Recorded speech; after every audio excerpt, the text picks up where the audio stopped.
guys. Ito yung aming talaytayan. Nakawayan lang ngayon eh.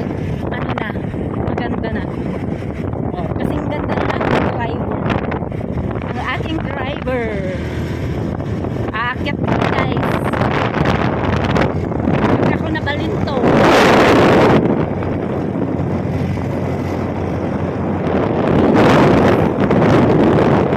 Akyat kami sa napakataas.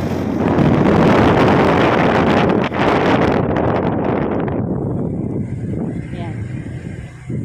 Sa bundok na yun guys, ako pinanganak doon. Joke lang.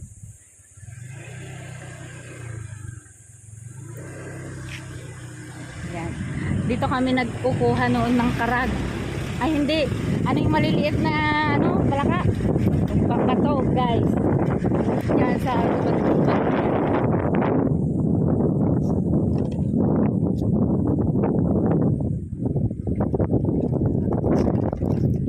Napipintas gamit ibiyag ito Pilipinas guys.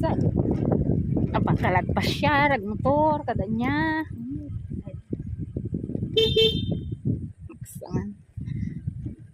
Parang naiiyak ako ah. Nakikita ko ang Tal! Ana!